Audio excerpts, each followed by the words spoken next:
All right, man. Today, what we're going to go through is we're going to show people actually how to find influencers for their brand. Now, this is something that is brought up all the time. It's a massive part of our strategy of how we've basically went from 0 to 10K to 100K a month, and something we obviously teach other people how to do it. And we're just going to jump into the weeds and show people how to do it on this video, man. But I'm excited to get underway. We'll make it short and sharp.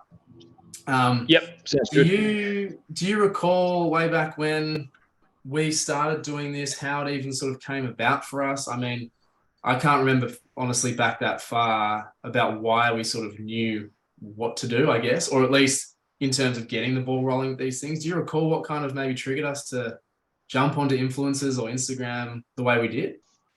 Oh, yeah, it's a good question. I don't know what made us start doing it on Instagram. I remember doing it, but I don't really remember why we were doing it. And maybe it was just because we got good results from someone posting one time, just by chance, I guess. And also, I think back in the day with Instagram, there was sort of more like more smaller people would get attention, I guess. Like if you had 200 followers and you posted and your friends would look at it, you'd get quite a bit of attention because there wasn't much going on Instagram. But then as the noise increased and the numbers of people being on Instagram increased, it kind of gets more centralized towards the main, content players or then they also changed the algorithm, remember? Like it used to be chronological and then it turned into some black box of no one. Yeah. Well, yeah, it's all based on who you interact with, and the algorithm feeds you more of that stuff because it's your user experience. But I mean, I've actually always disagreed with this. It's been probably 3, 4, 5 years that it's changed, but I just disagree with it because if you don't see someone or you don't interact with someone that you actually want to see and want to like, they literally drop off the face of the earth and you never see them again. It's like, oh, what happened? Yes. So yeah, I always find that a bit funny, but yeah, I think they're good points.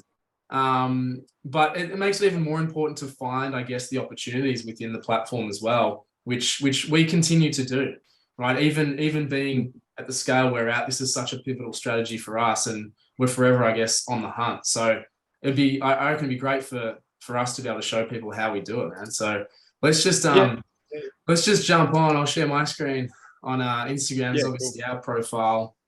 One thing we do kind of bang on about with people is actually having a really kind of consistent, clean-cut profile. And so we were pretty, I guess, brazen about it initially until it was really brought to our attention that, this is our shop front.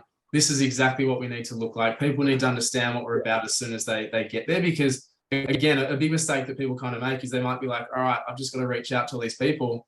And yet they don't understand that people are going to be looking at their profile. Influencers are going to be looking at their profile and looking at the level of basically professionalism of what they can see. And because what people need to understand as well is that if an influencer wants to represent you, that by them representing you, that impacts on how they are perceived, right? So for example, if an influencer represents us and they're telling their audience about us, we have to look good, otherwise they don't look good, right?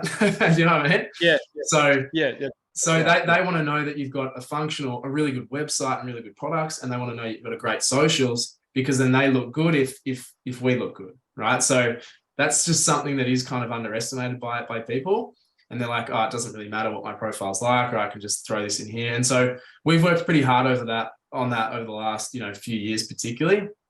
But that's probably the number one thing. And then obviously once you're good to go and you've got everything kind of set up, what we do, and you can chime in here too, man, is we basically just use the search. Now, desktop obviously isn't the best way to do it. We would recommend doing it on your phone. It's just a hell of a lot easier to do that in terms of the searches and, suggested pages and stuff like that. But honestly, it becomes like a bit of a rabbit hole. There's like infinite accounts that you can actually look at and look into, and that's really infinite opportunity is what we kind of see.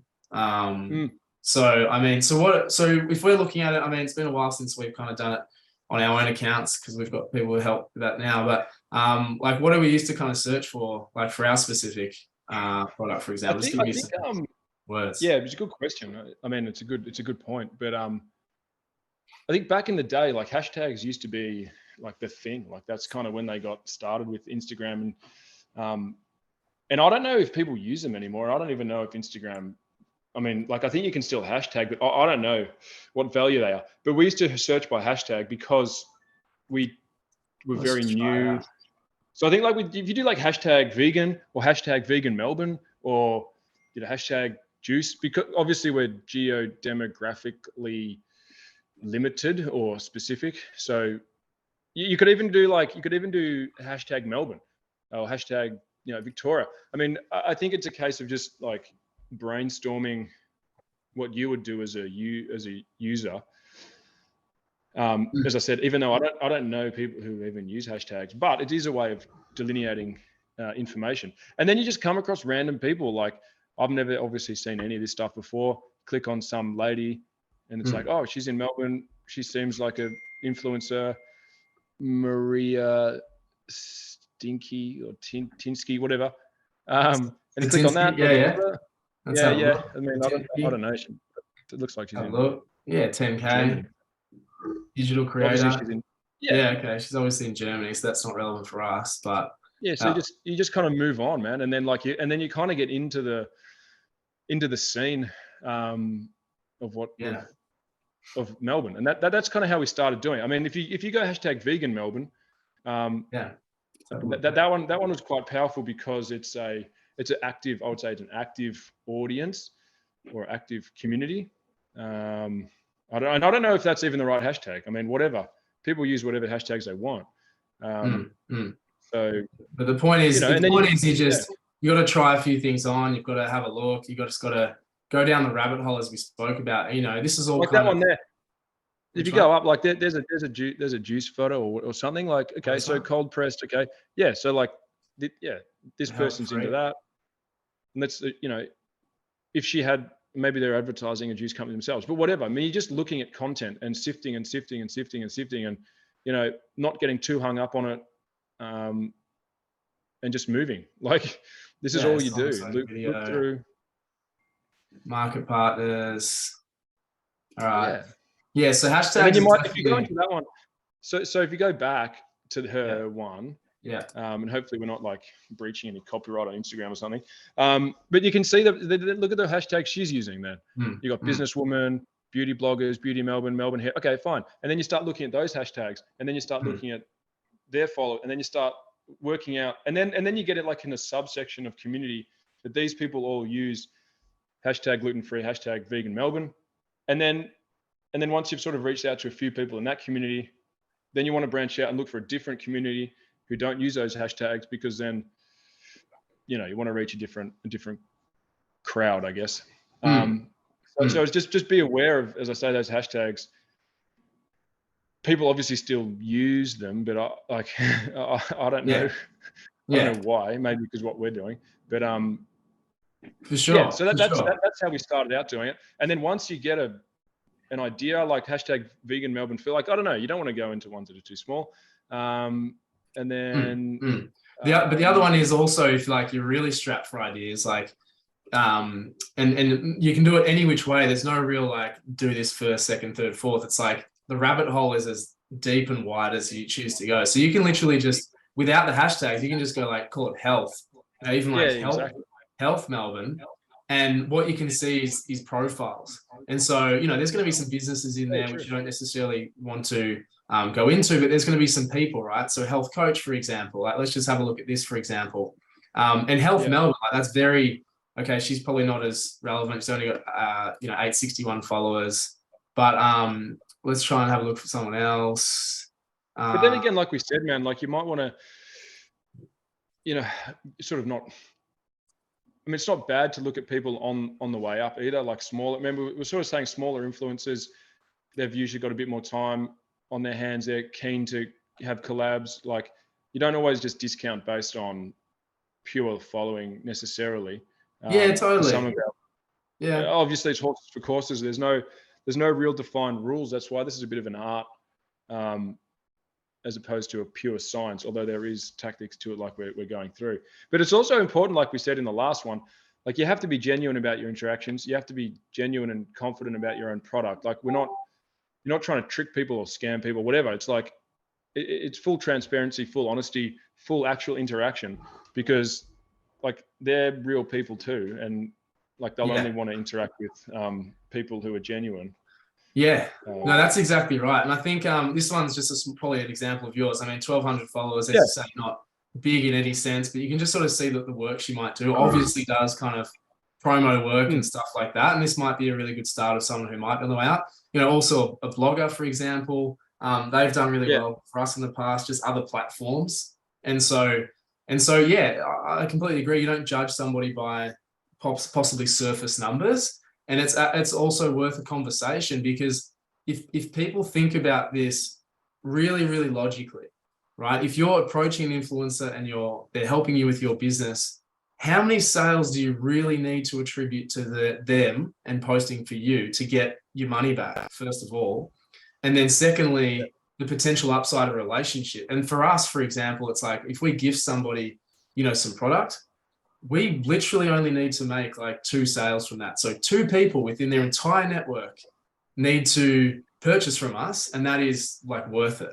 Plus everything else on top of that, in terms of more followers, a different audience has just seen us, the compounding effect of this relationship, or people, seeing her profile. The transaction, so to speak, is really easy to get a return on your investment.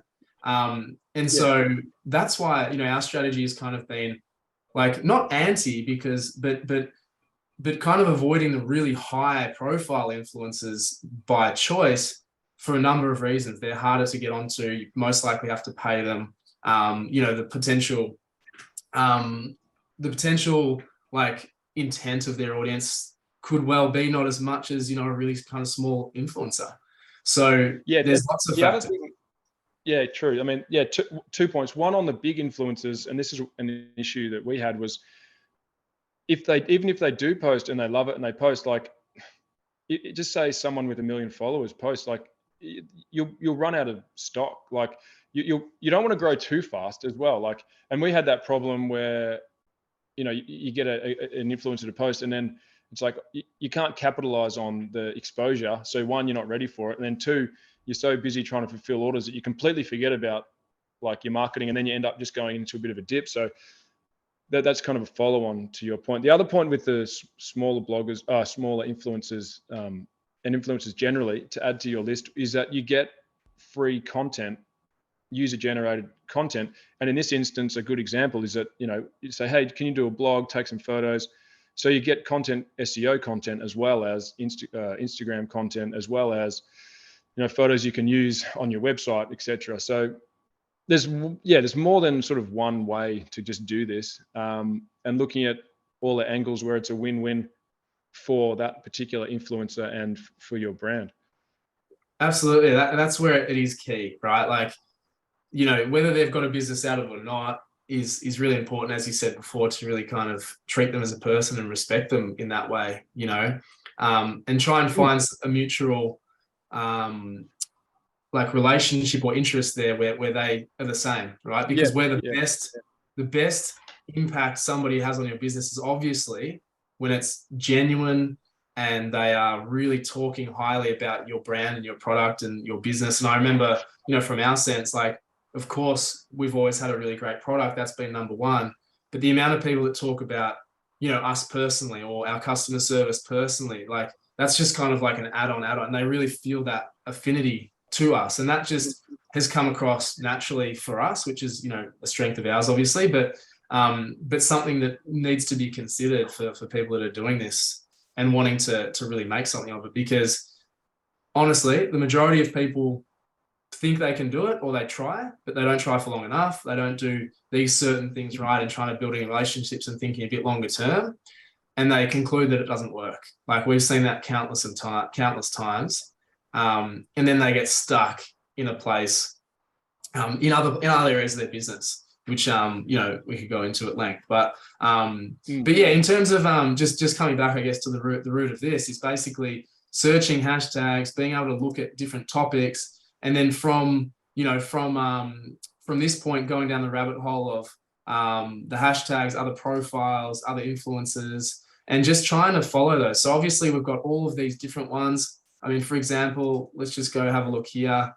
We won't spend too much time on this because you kind of get the point, but here's a really, big influencer here, right? From a doctor's perspective, obviously got a podcast, so she's got a business herself, but this is like a perfect one. Sorry, what was that? I said, save that one. Like, I mean, that's perfect. There you go. We'll send a like, follow there. Oh, and sorry, exactly. This is a really good point too, actually. Whether you follow them or not, I don't know why this just popped up then, but this is another avenue to find more people suggested. So this is a lot more user-friendly on your mobile, but here's another avenue. So then it just goes bang, bang, bang, bang, bang, bang, bang. Here's some more people I can go down the rabbit hole of, right? Yeah, exactly. Yeah. Like, and you start to It's not just, I think you've been into this before too. It's not just a case of, just to remind, it's not just a case of follow and then message, say, hey, you want to do a collaboration, and then like leave it and move on to the next. I mean, it is a numbers game, but like you've gone through this in a different video in terms of liking, commenting, have a genuine relationship, a genuine interest in what, in this case, what the doctor may do or whatever, and then move on to the next person. And, not everyone's going to get back to you, but also, like we said, be personal, be genuine, be authentic, and then whatever, you can't do anything wrong from that perspective. And I'm not sure why people find it difficult to do that part of it. Like, because it's not that much effort to go through and like maybe 5 or 10 photos because you actually like them and message them about something that you've seen. Like, that just is common sense to me. But like, I don't know, maybe it's not. Yeah. Well, look, as we know, there is, what's common sense to us is actually a strategy that we've developed over time, and we've just kind of got used to that, right? And so, to your point before, and this is more about finding influencers right now, not necessarily about the strategy to go and engage with them, which we could probably do, in another video. For example, straight off the bat, this person's looking at gut health, right? So I would go in and I would basically look at all the content that she's doing, but gut health, it's like, hey, we'd have a gut health cleanse. Like, that would be a really common place for us to then go and start to have a conversation with her and build that up. To almost 2,500 likes, 55 comments. Like, there's some really good engagement, at least on these ones. And similar here. So she looks like, straight off the bat, like a pretty good influencer that we might be able to approach. So that's been nice to find. Yeah, man. So that's what it is. Like, that's basically all it is. Yeah. Awesome, man. Well, I think I hope that gives people, a pretty good idea of at least where to begin, because, the word influencer marketing and finding influencers is very thrown around and very like almost, I would say, commonplace. But the people that do it well is very small, especially the ones trying to do it on their own, trying to do other forms of marketing, trying to deliver their product, not necessarily have inside help. They're just doing everything. And so it really is important for people to understand, firstly, the importance of it and the consistency in doing so. As I say, we did it from 0 to 10 to 100, and now we're still doing it. And also the technique behind it, the strategy behind it. It takes more than just, hey, do you want some product? Can you promote us? Because, as we say, I think the really important thing there is just the mutual respect and building a relationship for the long term, whatever comes of it. But they're the ones that we've found most fruitful and, inadvertently profitable with our business. So I think that's a really important exercise. And obviously, if anybody's got any questions about it, please do hit us up. More than happy to help. But we'll do another demo in the next video. Yeah, cool, man. Sounds good. Awesome, man. See ya. All right, man.